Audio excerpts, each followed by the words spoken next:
I would say that starting that work and then doing that work, along with other things, really, I would say 100% changed the trajectory of my relationship with my kids and their future spouses. I'm Trisha Taylor. And I'm Jim Harrington, and this is the Leader's Journey podcast. So, we're really glad to have you here today. The topic that we're going to be talking about today is family of origin work. And I am really excited about that because I have seen the impact of doing that work in my own life with my family of origin. And as a coach over a number of years now, helping others do that work, there's just a huge impact that comes when somebody will take that on. And so I'm really excited about talking about that topic today. Yeah, I love what we're gonna get some concepts, and we're also gonna hear some stories. And Right. I just think that's the best way to do this work. So we are lucky enough today to have with us Dawn Bird. And Dawn has just been like, I've known Dawn now for a long, long time. I'm not sure exactly how long, but it's been a while, Dawn, huh? When we first Mhm. met at Ritter events, like long time ago, it became Churches Learning Change. And then pretty quickly, you got involved in faith walking kinds of stuff. And now, you've been through all the different iterations. Now you're a facilitator, you're the head coach for faith walking, you lead groups on your own, and you're a leader there. And then, of course, we wanted to pull you over to the Leader's Journey. You're a coach for us here. Um, and so those are two things we want people to know. I guess going back into the past, I want people to know that you've been an educator for a long time. You have a master's in educational psychology. And then in real time, you live in Illinois with Bill, and you have 3 grown kids and 1 grandchild. Is that right? Yes, yes, Yes. Maisie, One of the cutest grandchildren ever. ever. And so, yeah, I'm just real excited that our listeners will get to know you today. So I think where I want to go first is just to ask, what got you started working on your family of origin, and where has it taken you? Yeah, good question. Thanks for having me, by the way. Yeah. So I started with a therapist slash coach, and I actually, like a lot of people, went for help because my life was not working. And I think my oldest was a junior in college. I had 2 in high school, and it turns out they do grow up and leave the home.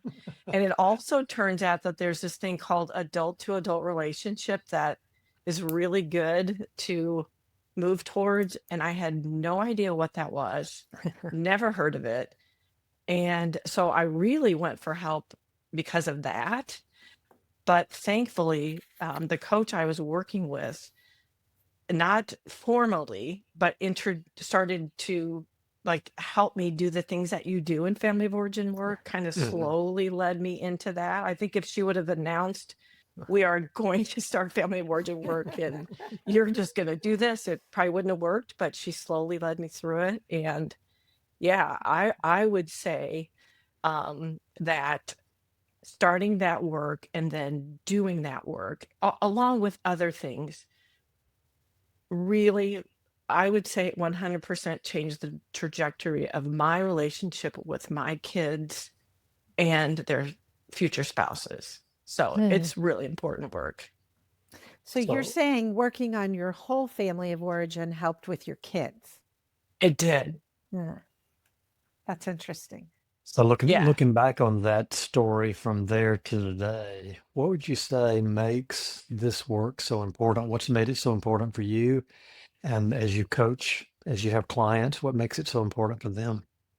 Yeah. And really, Trisha, kind of what you picked up on was part of that family of origin work was recognizing what was it like when I left my home at Mm. 18. When I graduated from college at 22, all that stuff came up. And so sort of dealing with that is part of what helped. But to your question, Jim, um, the what I didn't know this at the time, but what I've learned over the years is that I think we all kind of realize that we learn to be the way that we are in that original family with the caregivers, with the siblings. And so when we go back to that original environment and we work on gaining what we call emotional separation, which really is just when I just learned to be able to be myself with those people, that I neither continue to do what I did as a kid and continue to just so that I can be loved by them, nor do I react and just say, forget them. I'm going to do my own thing. And I Good. hope that maybe it kind of even bothers them. You know what I mean? Like I hope there's so often an agenda there, Yeah. but we do neither of those. But we stay connected to the people and we express like who we are. And that looks like lots of different things in all the different contexts. But in a general way, that's kind of what we're going for. And so I always say the return on investment is really high because unfortunately, if I want to be more differentiated, I can work on that with my spouse, or I can work on that with my friends or my Right. kids. Right. But when I work on that in that original setting Mm. with my parents, with my siblings, with my caregivers, something I say it's organic. I don't know how you want to say it. Is it magic? I don't know. Something happens that actually changes us on the inside. And I really began to feel different in all my other relationships as I worked on defining myself. And there's all kinds of things that go along with that, forgiveness and all the Mm. things that you do, but something about doing that with those original people helps us to be that. And it's like by extension it affects all of our relationships. I've heard you say that on more than one occasion, Yeah. and I think it's just profoundly true. I can work on this with my wife. I can work on this with my kids. I can work on this with my boss and my employees. But when I work on it with my family of origin, something, I like the word magical. I mean, it's hard. It's really hard, Mhm.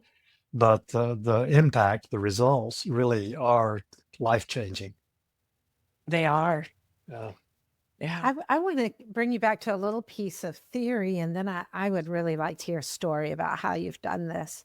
But you said a while ago, okay, so if I go back into my family and I'm not trying to please them, and I'm also not trying to tick them off, those are two ways to start. I know you have a list of 4 things that we sometimes do when we go back and that we're going to try not to do. Would you run down that list first?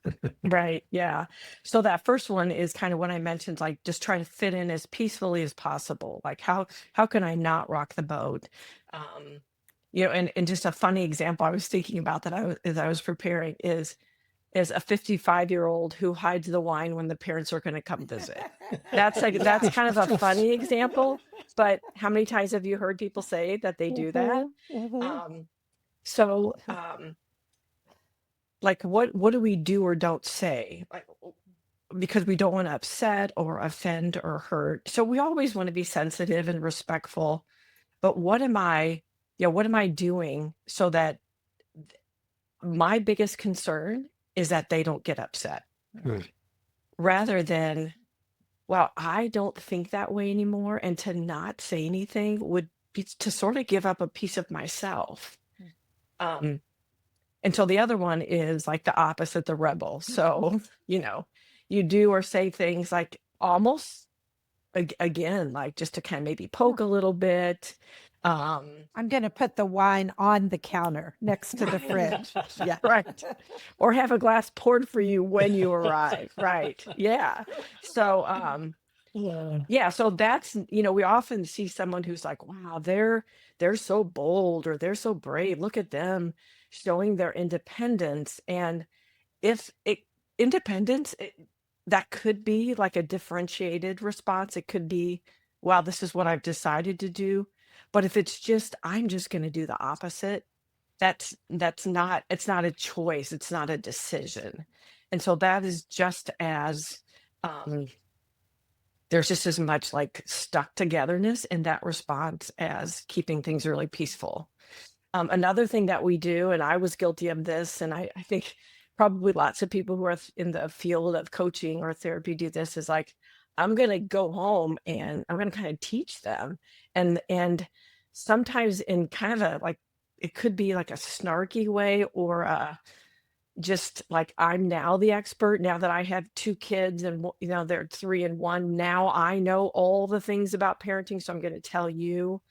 Um, or or it could be like passive aggressive comments, where there's just a ton of anger and hurt underneath that. So in some way, I'm going to show my parents what they did wrong because I am now the expert. And perhaps there's lots of hurt under that too. Like, I wish that you would have done these things. But it's usually done in a way that's not super helpful. And the other is just, and I think this probably happens more than anything, is just to have a level of emotional distance with them. And so, I mean, you can live next door to your family, see them every day, and be more differentiated than your family living across the country, where and oftentimes when we have that, we haven't really emotionally separated. One of the clues is that they take up a lot of space in our mind. Like, we're often thinking, when, I hope they don't call, or when I'm just dreading my next visit. Um, and when do I have to talk to them again? And so it's all kinds of just not being in some kind of consistent contact with them. And people ask the question, well, how much contact do I need to have with them? Like, what's the formula? And there isn't a formula. I mean, I have to ask myself all the time, am I not in contact with my mom because there are things about our conversation that trigger me? Or is it just, maybe it's her turn to call, and I'm going to give it another week. Like, what is it? And we're not always sure what that is. And that's why we kind of do this work to sort of figure that out. So yeah, we have to really pay attention to that distance that we have, that emotional distance that we have with them. And it could also be that I show up consistently, but I don't share anything of my true self with them. Like, I keep that. I don't share like my work. I don't share much of myself with them. I'm going to keep this superficial. It's just going to stay on a very, like, we're going to talk about the weather. We're going to talk about the uncle. We're going to talk about the other siblings, which is a very common thing that happens, I think, as people grow up. The parents kind of talk about the other siblings, anything but like the truth of what's going on with the individual. Well, part of what I heard in all that was that, like you talked about, I'm going to say something that kind of pokes at people, but I also could be saying, I'm going to say something that is new thinking for me that I've never said before. And what I hear in all that is that your external behavior can be emotionally reactive, or it can be principle based. And being attuned to which it is an important part of that work. Yeah, So, for sure. would you tell us, like, how did you get started on this? Our listeners want to know, like, if they're hearing this and say, "I want to do this," Mm, uh, what would you say yeah, to them? rarely people say, I really want to do this. So, Right. um, Coaches say, "Yeah, it'd really be helpful for you to do this." right, exactly. So again, I'm just fortunate that the coach I was working with sort of just started me with that. And I started with a genogram, which is basically kind of like a family tree. And you usually go back a couple generations. Yeah. And for me, I could get a lot of my mom's information from her because she was still alive, but my dad had passed away. So I needed to contact his brother and his sister, which that was even daunting to do because my parents divorced when I was 25. So I didn't have a lot of contact with them beyond those years, other than weddings and funerals. So I was kind of contacting people that I didn't know that well. So that was a little Mm. bit, that's always kind of hard. So I got all the information. And then my coach said, well, why don't you get together with them? And I was kind of like, why? Well, And I was like, well, yeah, my husband, I could meet her husband for dinner. And she was like, what about just meeting with just her? And again, that felt really daunting. I knew what I was going to do when I was going to meet with her. And so put on my big girl pants and got a hold of her. And this is such a vivid memory. I just remember walking into Starbucks. We met at a Starbucks, and I looked at her, and my eyes filled up with tears. Mm. And I had no idea that was going to happen. So I gave her a big hug. She already had her drink. I went around and got my drink. I barely got my order out. I mean, the tears were just flowing so heavily. And again, I had no idea of all this emotion. So we met for 3 hours. I think I cried for 95% of the time. I don't remember hardly anything that we talked about. But what that did, which I had no idea, again, all this grief was there, but it gave me access. Something about being with my dad's sister gave me access to some of that grief. Mhm. And, bless her heart, she had no idea what she was getting into. And I think at times she was just like, I could sense her feeling like, I hope I'm doing the right thing here because I don't know. But she just provided a safe space for me and let me cry. And I just cried and cried and cried.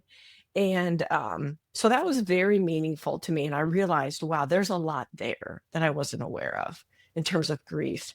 Um, and then I contacted my uncle and we met at a restaurant. Again, walked in, saw him, and the tears just started flowing.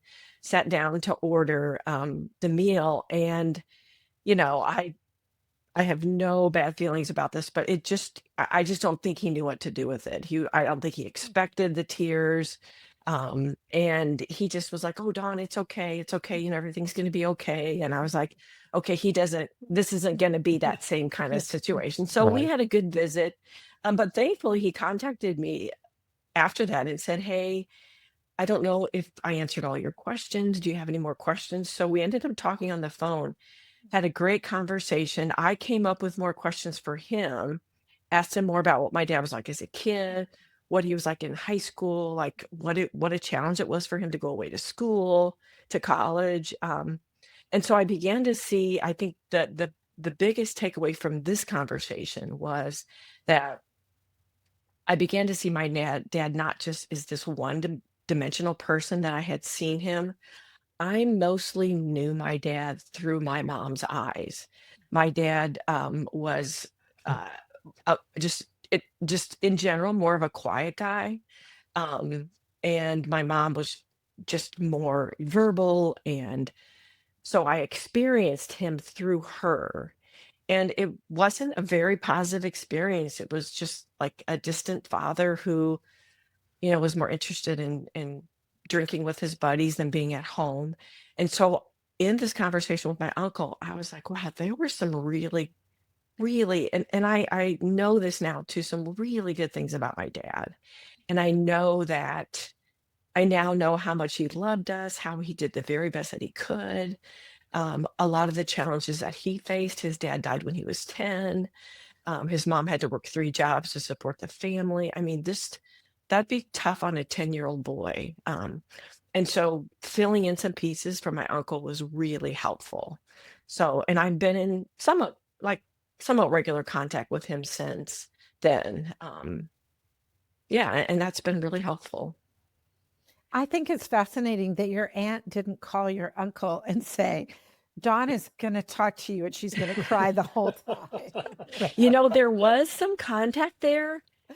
There was some, and so but I think it was after I met with him, because I think that's why he texted me back and was like, "Hey, sorry if I didn't show up and let you, like, you know what I mean? Like you may have wanted this to be different." So I think he kind of got it after, and I think that's why he contacted me, because Uh-huh. I know that they talked after.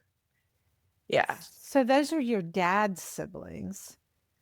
Have you done anything with your siblings? I have. So I just decided I'm going to have intentional, I mean, I see them regularly, except for my brother that lives in California. I'm going to have an intentional conversation where the topic is, what was it like for you growing up? Like, what were your particular challenges? What's been hard for you? What was your relationship like with mom and dad? And they were all really, really good conversations. I mean, they were hard, especially my younger brother. I think I just have a soft spot for him anyway. And he was home by himself for 4 years, which we all were born really close together, the rest of us. So we had each other and he was kind of by himself. So, and I think that hearing that from them again gave me more than just this one dimension, like he's just my baby brother. Like Mm. he is someone who grew up and went through a lot. And I think, we all we're grown and we all kind of have different ideas about faith and politics. And I think knowing them in a more intimate way has helped me to be less judgmental towards them and maybe some of the ways that they think or some of the things that they do. And I think it opened up just this conversation that we regularly have when we're together. And it's mostly the four of us because my brother in California doesn't get back much. But when we're together, and our kids just like laugh and can't believe, my sister says, gosh, we were raised by wolves, like, and I mean, who born in the 50s or 60s wasn't, we just had so much freedom but we laugh about a lot of the things, but we also talk about things that were really hard. And I think there's something really therapeutic about that. Like just, yeah, there were things that were really hard and there were things that were really good. And we're all just kind of doing our best to raise our kids with some things that we didn't have. So I don't know if I can frame this question clearly.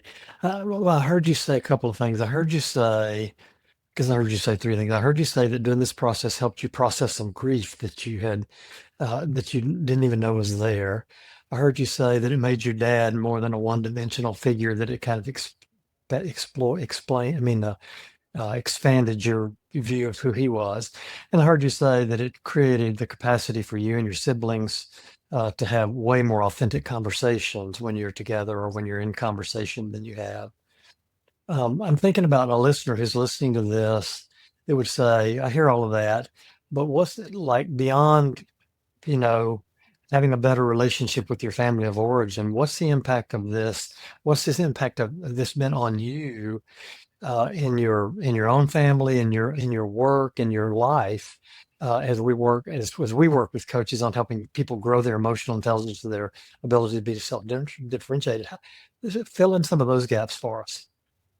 Yeah, I think one of the things I haven't said much about the work that I've done with my mom, but I think one of the things, like growing up, I was sort of her emotional caretaker. And I have since found that my other siblings filled that role too. I thought I was the only one, but we all sort of filled that. So I was very comfortable and very familiar with that caretaking role. And so as I looked at my marriage, as I looked at the way that I raised my kids, um, there's a famous Swiss philosopher, Alain de Botton, who says that we marry what's familiar. I mean, And I can look back and think, wow, like we were just, I mean, I'm putting my hands together. Like my husband and I mean, it's like textbook how we found each other. So that role, I just recreated it. I mean, it was what was familiar. It's what I knew. And so with my mom, I needed to begin to not take care of her emotionally, spiritually, mentally, physically. I mean, I was doing all those things. And so as I began to be different with her, I was different in my marriage and I was different with my kids. I saw that role of over functioning I learned that it wasn't helpful, that it was actually disempowering. I show up that way everywhere, right? You just show up that way everywhere. You don't, most of us can't compartmentalize. So I think it's helped me.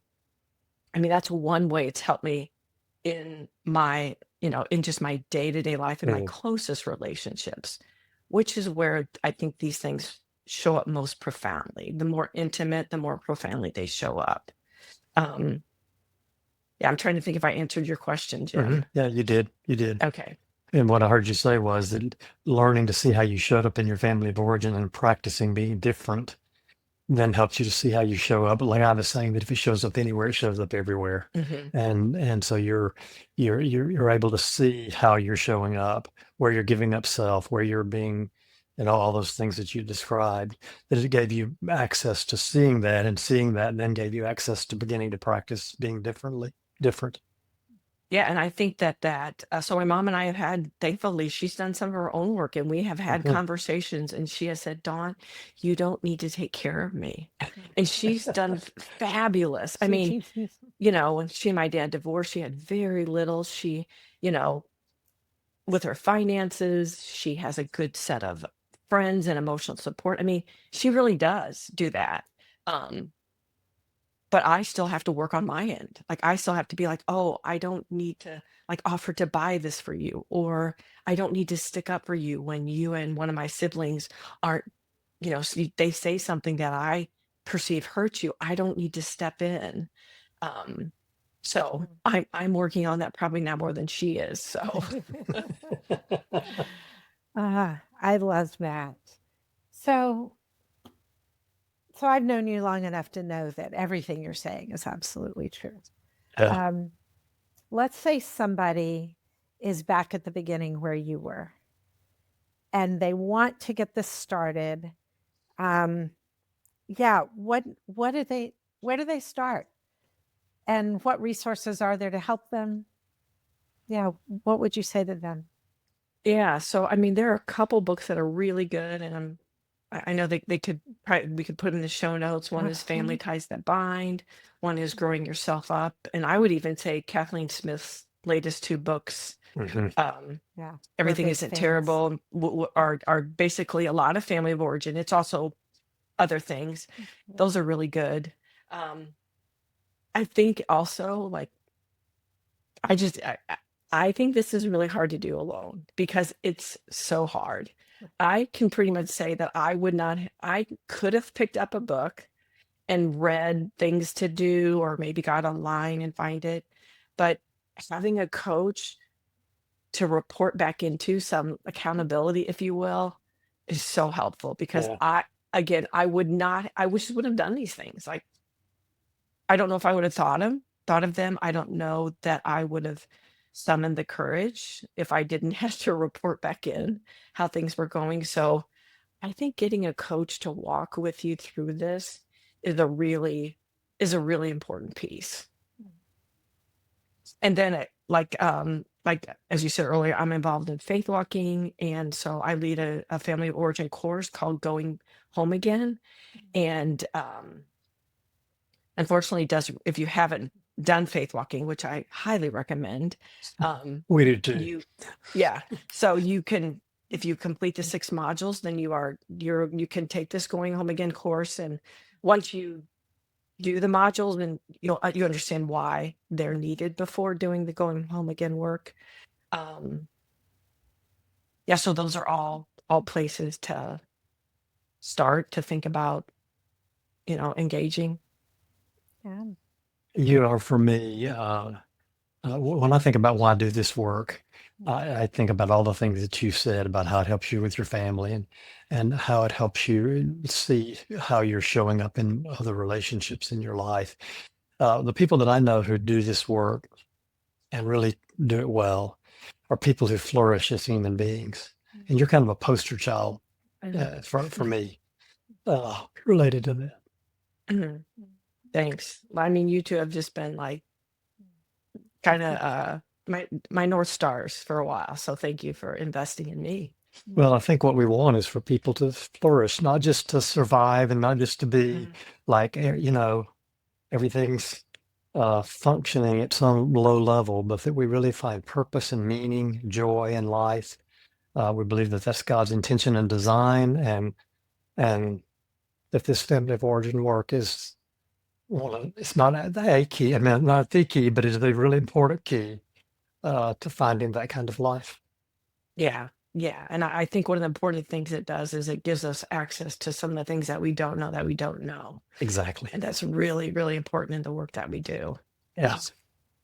So, Dawn, thank you so much. This has been a fun conversation. It's so fun to work with you and have worked with you over these years, and we highly recommend you as a coach. And if you're a listener to this podcast, and are interested in coaching, you can go to faithwalking.us, and there's about 15 of us, and you can read some biography of each one of them, see which one seems like a good fit for you. And we would love to help you if you're interested in doing some of that family of origin work. Reach out to us. Absolutely. Thanks, Dawn. Thanks for listening. See y'all next time. Thanks.